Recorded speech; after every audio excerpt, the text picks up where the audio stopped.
All right, here's our second video on the prerequisites in Algebra 1. It's 1B. So if you didn't watch the other video, watch it if you need to. So we'll talk about a scientific notation. We'll talk about linear equations, 1 and 2-step linear equations, and some polynomials. Things you should know before you start Algebra 1. Okay, let's begin.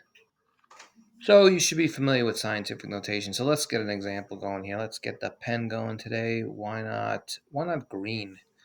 So if I said, let's say we used, well, we didn't use it, but let's say we had the number 3,000.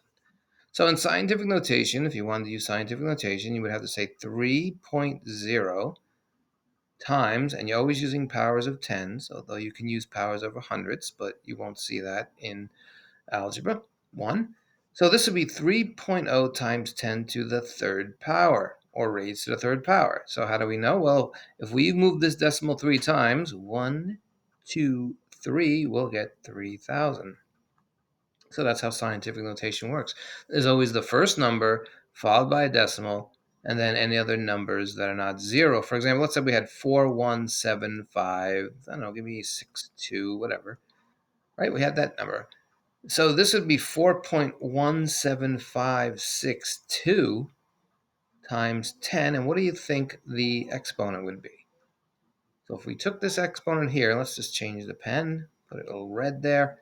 How many times do I have to move this decimal to get that number? Well, we got to move it 1, 2, 3, 4, 5. So it'll be 4.17562 times 10 to the fifth power. Let's do a few examples here. Let's clear this out. What if I had this number here? So we have 1 million, billion, trillion, quadrillion, quintillion, sextillion, septillion. We'll leave it there because I'm running out of room. So we have 1 sextillion. Or did we say septillion? We have million, billion, trillion, quadrillion, quintillion, sextillion, septillion. Yeah, 1 septillion. It's a lot of money. Who wants that? 1 septillion. So how do you think we'll put this in scientific notation? Change it to blue. Why not? So it's going to be 1.0 times 10. You know that. And then just count every number except the first one, right? So you have 1, 2, 3, 4, 5, 6, 7, 8, 9, 10, 11, 12, 13, 14, 15, 16, 17, 18, 24, right? Let's make sure. So we have 1, 2, 3, 4, 5, 6, 7, 8. 8 times 3 is 24, so it's to the 24th power. And always double check. It's so easy to make these happy accidents. Okay, how about if you just had 2? What do you think 2 is in scientific notation? What do you think? Well, it'll be 2.0 times 10. And how many times do you want to move this decimal? No times, right? So it'll be 10 to the 0 power. Remember, 10 to the 0 power is 1, right? Or any number to the 0 power is 1, right? So remember that. Quick, what is 123 to the 0 power? You guessed it, 1. All right, let's move on. Okay, so I'll clear this out. What if I, sometimes you might see negative. So what if I gave you 3.500000000? Okay, now you don't care about any of these zeros. All you care about is 3.5, right? So if I gave you 3.5 times 10 to the 8th power, this is in scientific notation. This is already in scientific notation. How do you put it in standard form? It's called standard form. How do you put it in standard form? Well, again, the exponent tells you what to do. It tells you to move this 8 times, right? So we have 3.5. We'll move it 1, 2, 3, 4, 5, 6, 7, 8. And in these waves, you put zeros, right? So I have a comma there, a comma there. So there it is. It's 350 million. 350 million is this right here. So again, you don't need any zeros after a number when you have a decimal, right? All right. Now, Let's clear that out. Change it up. Let's do purple. What if I had 4.62 times 10 to the 0 power? What would that answer be? Well, it'll just be 4.62. You know, I couldn't trick you there. What about if I had 47.3 times 10 to the 3rd power? What do you think this answer would be? Now be careful. Even though this is a perfectly good number, it's not in scientific notation. Scientific notation has to have the number, then a decimal. So that's what it has to look like to be scientific notation. So you'd have to change this. It would not be 47.3 to the 3rd power. It'll be to the 4th power. Do you know why? Well, right here it's telling us to go 3 times. 1, 2, 3. Right? And then we would have 47 and 3 zeros. Right? 47,000. To get that same amount, we have to move it 4 times now. 1, 2, 3, 4. And you'll get 47. Oh, we forgot the 3. Almost forgot that 3 there. That's not a 0, it's a 3. Little mistake there. See, we'll get the same number. We have to add an exponent because we moved it back. So don't get fooled with that. Let's do another one here. Of course, you're not going to get fooled, right? Because it's not in scientific notation. Even though it is a perfectly good number, you just have to fix it. And we have to add, right? Because we're going back one, so we have to add another. So this is scientific notation. Of course, you have to move it 3 times. So it'll be 1, 2, 3. And that would be the answer. Okay, clear this up. Now, you can also have negatives. So if I had 3.62 times 10 to the negative 3rd power, all you have to do is go the opposite. You move it back 3 times. 1, 2, 3. Here's your decimal. You have 0.00362. That would be the answer in standard form. And that basically is scientific notation. If you need any more help on scientific notation, I have other videos on it. But let's move on. Let's talk about linear equations, which you should be familiar with, right? They're really the beginning of algebra. So if you had, for example, let's get the pen back there, right? And we'll use that color. If you had, let's say, 3x equals 9, well, this is a one-step equation. What is the variable, right? Remember, this is the coefficient. The number is the coefficient, and the letter is the variable. It doesn't matter what letter you use, right? Sometimes you could see it as 3y, right? Or maybe you'll see it as 3m, right? Sandpaper, right? If you know that one. It doesn't really matter, but most of the time it's just x as the variable. So again, this number here is the coefficient. There we go. And of course, that's the variable. And this number 9 is the constant. It's constantly 9, right? So you should know how to solve these. 3x equals 9. You should, just by looking at it, you know what times 3 is 9. Well, 3. So, but if you want to show your work, you do the opposite of multiplication. You do the opposite operation. And whatever you do to one side, make sure you do to the other. And now showing your work, you have x is 3. So let's get a little complicated here. Let's clear that out. What if I had 1/2 x equals, let's say, 3? Well, the same thing. This is 1/2 times a number equals 3. So you do the same thing. You're going to, hey, and here you have a complex fraction. You're going to divide 1/2 on both sides. Divide 1/2 on both sides.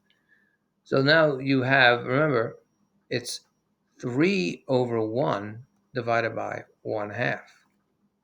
Right? 3 over 1 divided by 1/2, which is 3 over 1 times 2 over 1, which is 6 over 1, which equals 6.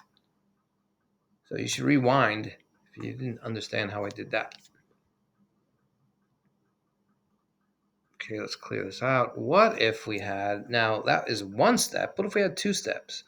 3x minus 6 equals 12. Well, when we're doing these, remember there's 2 sides of an equation. It's an equation because it has an equal sign.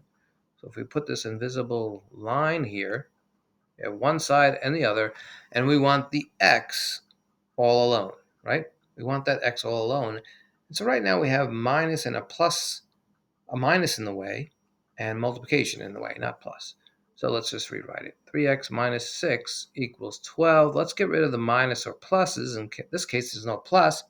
So we'll get rid of this minus by doing the opposite operation. So remember, always do the opposite operation. And whatever you do to one side, do to the other. Now we're going to bring everything down. 3x equals 18. Now the x is not alone yet, so we got to do the opposite operation. That's multiplication, so we do division. And whatever we do to one side, guess what? We do to the other, right? You got it. And so x equals 6. So we have two answers with 6 there. All right, so those are basic one-step, two-step linear equations you should know for algebra. All right, let's get to our final topic, polynomials. Well, polynomials, let's get our pen going here. So you can have monomials, and they have one term. And what do I mean by term? They're just one term, like a letter, like 3 is a monomial, x is a monomial, y is a monomial, even 3x is a monomial. What you have to see is very important, and I'll use another color. You have to see a plus or a minus before you get another term. So you didn't see any plus or minuses here, so it's just a monomial. So let's say I had 3 plus x. Now it's a binomial because it has, guess what? 2 terms. If it's separated by a minus or plus, it's another term. So what do you think this would be? 3x plus y. What would that be? Well, it's a binomial because it's separated by a plus, right? Only one, so there's 2 terms there.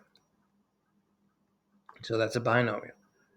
And monomials and binomials are polynomials. So there are others, right? What about if we had 2x squared plus x minus 5?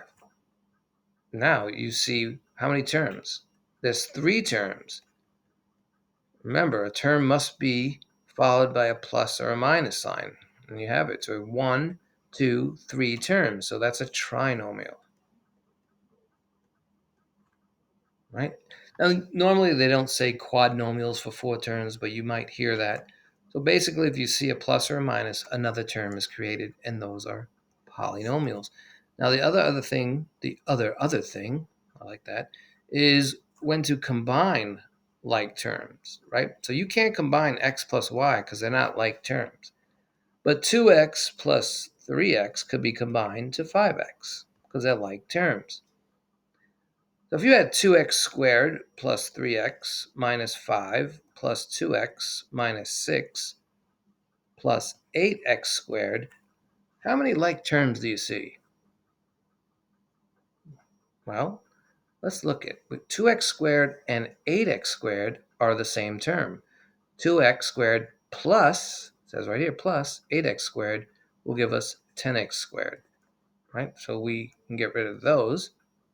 What else can we combine? Well, there's a 3x here, and there's a 2x. And remember, there's a plus next to it, so 3x plus 2x would be 5x. We got rid of that.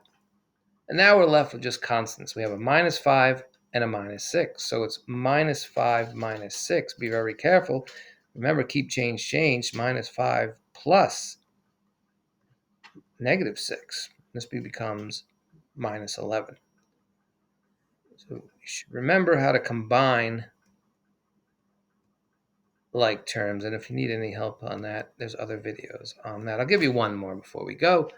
What if we had negative 3x squared plus 5 minus 2x plus 3x squared minus 5 plus 2x? What do you think this would be? Again, take it at one step at a time. First of all, how many terms do we have here? We have 1, 2, 3, 4, 5, 6 terms so far. But let's combine them and see how many terms we have. So we have a minus 3x. Keep searching. Minus 3x squared. Keep searching until we get another squared. There it is. So what's a minus 3x squared plus a 3x squared? Nothing, right? They cancel each other out. Minus 3x squared plus 3x squared, 0, right? Then we have a plus 5 and a minus 5. Well, they cancel, so there's another 0. And minus 2x plus 2x is 0. They cancel everything out. The answer is 0. There we go, 0. Put a little happy face for it. All right, so those are the prerequisites, and we're now ready to go to talk about the Algebra 1 course. And the next video we'll start with part 2A, the beginning of the course. So we did a good job today. Let's put a little sticker there. Why don't we just put a little thumbs up right by the happy sign? There we go. Boom. All right, great job.